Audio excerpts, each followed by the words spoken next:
Segment 1. Ukraine, Russia, and the diplomacy that's basically a WWE promo. Good evening, America, or what's left of it after watching today's news through the lens of nuclear dread and economic migraines. Let's kick things off with a tale of love, loss, and long-range missiles. The Ukraine-Russia conflict, which has now evolved into the international version of two toddlers throwing toys and threats across a daycare full of nukes. So, Ukraine's military decided to send a little surprise eastward, striking Russian infrastructure like oil refineries and military airfields. They even hit an electronics factory. So, somewhere in Russia, a man is yelling at his broken Soviet-era microwave, which is ironically the same model Medvedev uses to warm his nuclear rhetoric. In response, Russia claimed they downed 338 Ukrainian drones. That's either true, or they started counting every mosquito over Moscow as enemy aircraft. And as if we weren't already flirting with disaster, Putin's sidekick, Dmitry Dead Hand Medvedev, thought it would be fun to remind us of the Cold War by bringing up a system that launches nukes if everyone in Moscow sneezes at once.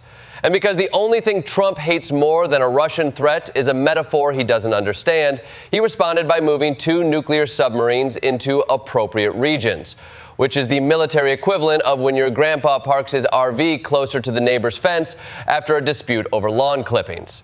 And now we've got Steve Witkoff, Trump's newly minted envoy, flying to Russia. Yes, the same guy known for real estate deals in Vegas is now negotiating world peace. This is like asking a guy who flips strip malls to defuse a nuclear bomb with a butter knife and a real estate brochure. Segment 2. Gaza crisis. When tactical pause means you starve slightly slower. Meanwhile, over in Gaza, remember when we thought famine was something from dusty textbooks or dystopian novels? Well, it's 2025 and surprise, it's back, baby. But this time with 24-hour drone surveillance and a global audience too busy doing the connections puzzle. UN experts declared that yes, Gaza is officially experiencing famine. Kids are starving, parents are boiling lentils once a week and pretending it's dinner.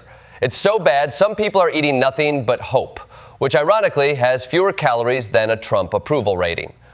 Now, Israel says it's allowing tactical pauses so aid can get in. That sounds like when your landlord says, "I'm pausing rent increases," right before hiking the water bill. It's a ceasefire with a footnote that says expires in 90 seconds. Meanwhile, people trying to get food are being shot at, aid trucks are being hijacked, and flour costs more than Bitcoin did before Elon tanked it with a meme. And to top it off, some conservative outlets claim this famine is a hoax. Because sure, malnourished children must be part of Gaza's elaborate performance art collective. On the flip side, Jewish organizations, even some who normally wouldn't touch this with a shofar, are saying, hey, maybe don't let kids starve to death. It's gotten that bad. Segment 3, the economy, where the only thing growing is the word unemployment. Back home, we're adding jobs like Blockbuster is adding new stores. Slowly, painfully, and with a weird smell of desperation. We got just 73,000 new jobs last month. That's so low, even AI isn't worried about being replaced. Unemployment ticked up to 4.2%. And here's the kicker, over 220,000 people said screw it and left the labor force entirely. They're not unemployed, they're just vanished. Maybe they joined a commune. Maybe they're living in a Costco. Who knows? And remember those promises about bringing manufacturing jobs back? Yeah, turns out tariffs don't magically resurrect the Rust Belt. Instead, we lost another 11,000 manufacturing jobs. Pro tip, when Ford says, sorry, can't build trucks anymore, tariffs ate the tires, it might be time to rethink the whole plan. Trump's latest executive order is slapping new tariffs on everyone from India to the EU. If you're not being tariffed right now, congrats, you're probably a Martian. And all of this is causing prices to rise faster than Rudy Giuliani's legal bills. Walmart's raising prices, Procter & Gamble, more expensive. Adidas, you'll need a layaway plan for your sneakers.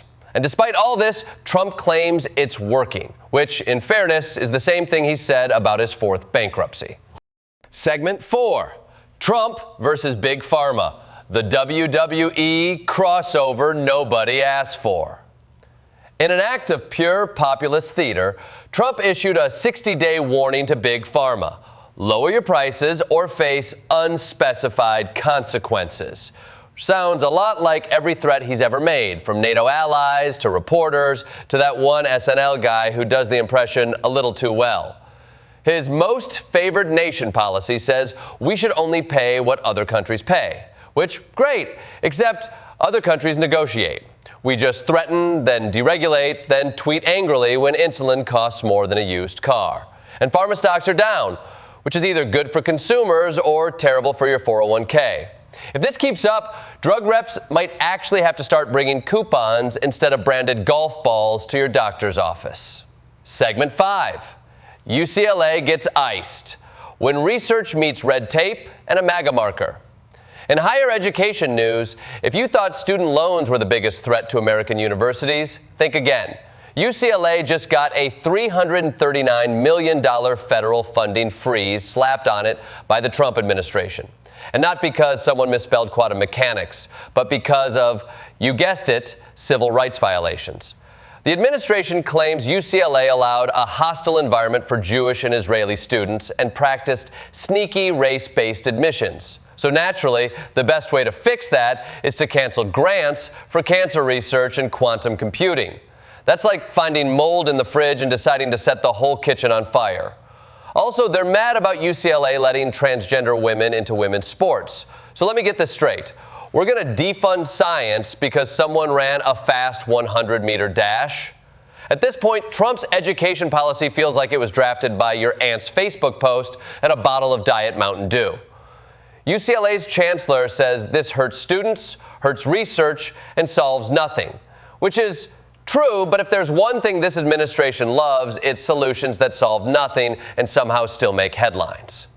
Segment 6, Summer of Discontent. Democrats hit the road like a traveling punk band.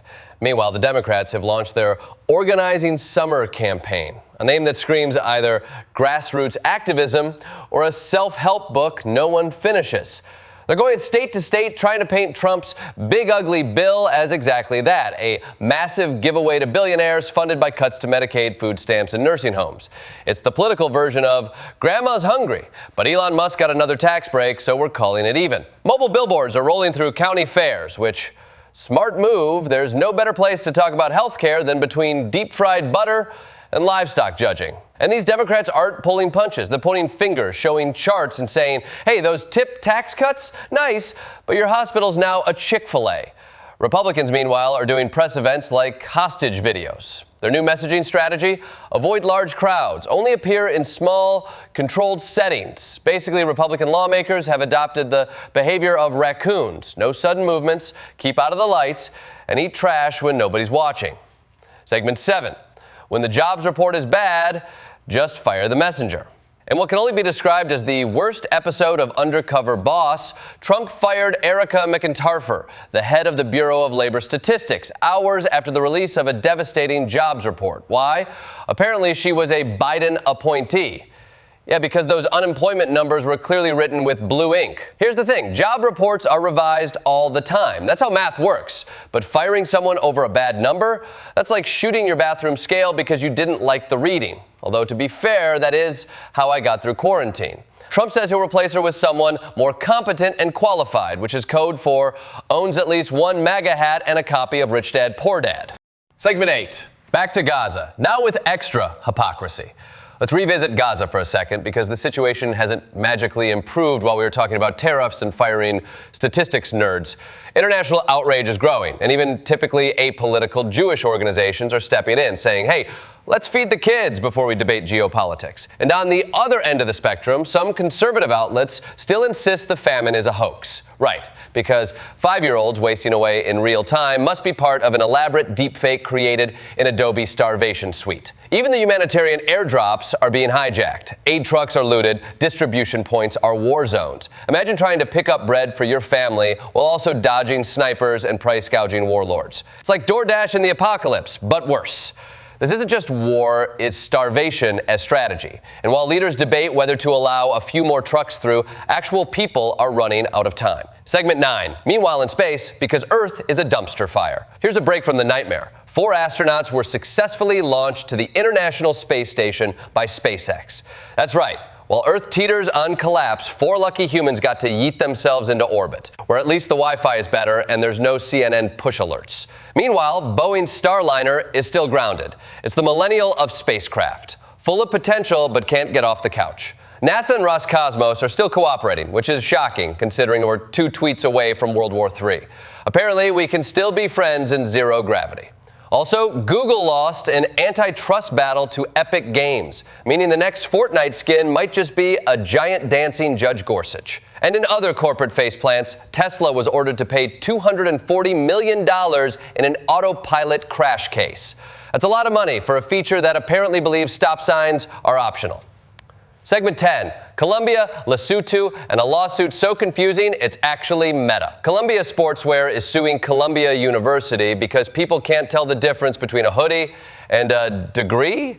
This is real. Someone looked at Ivy League merch and thought, oh no, that fleece says knowledge, but I wanted one that says mountains. Also, in Lesotho, textile factories are closing despite U.S. tariff cuts. So even when we say, look, free trade, the global economy just shrugs and says, cool story, still broke. And for your international legal drama fix, former Colombian President Alvaro Uribe was sentenced to house arrest. El Salvador's president gave himself infinite terms, and Mali arrested its ex-prime minister for not clapping hard enough. So basically, the world is just one giant political soap opera, but with fewer shirtless hunks and more dictators who think they're influencers. Segment 11, Climate Report. Earth is not just toast, it's burnt and buttered. Let's talk climate, because if the politics don't kill us, the weather probably will. Australia's New South Wales is bracing for storms so intense, the Bureau of Meteorology has renamed the region "Who Thought This Was Livable?" We're talking 100 millimeters of rain, waves taller than your TikTok influencer cousin, and winds that'll blow your koala off the eucalyptus. It's Noah's Ark meets Sharknado, but with more sheep and fewer production values.